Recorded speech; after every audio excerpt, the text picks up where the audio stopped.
കഴിഞ്ഞ 12 മണിക്കൂറായി ഇവർ കാത്തിരിക്കുകയാണ്. പക്ഷെ ഇവർ കാത്തിരിക്കുന്ന വസ്തു പുറത്തേക്ക് വരുന്നില്ല. എന്ന് വരുമെന്ന് ഉറപ്പുമില്ല. ഇത് മുത്തപ്പന്റെ കഥയാണ്. പാലക്കാട് ആലത്തൂർ താഴേക്കോട്ടുകാവ് വേല ഇന്നലെയായിരുന്നു. വേലക്കിടയിൽ മേലാർകോട് സ്വദേശിനിയുടെ കുട്ടിയുടെ കഴുത്തിൽ കിടന്ന 3/4 പവൻ തൂക്കം വരുന്ന സ്വർണമാല മുത്തപ്പൻ പൊട്ടിച്ചു. പൊട്ടിക്കുന്നത് മുത്തശ്ശി കണ്ടു. തടയാൻ ശ്രമിച്ച മുത്തശ്ശിയെ തള്ളി മാറ്റി മുത്തപ്പൻ ഓടി. നാട്ടുകാരുടെ സഹായത്തോടെ പോലീസ് പിടികൂടി. പക്ഷെ തൊണ്ടി മുതൽ കാണാനില്ല.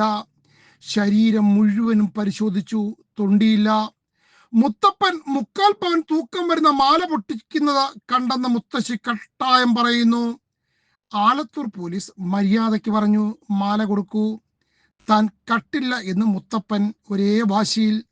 അപ്പോഴാണ് ആലത്തൂർ ഇൻസ്പെക്ടർ TN ഉണ്ണികൃഷ്ണന താൻ മുമ്പ് കണ്ട തൊണ്ടിമുതലും ദൃക്സാക്ഷിയും എന്ന സിനിമ ഓർമ്മ വന്നത്.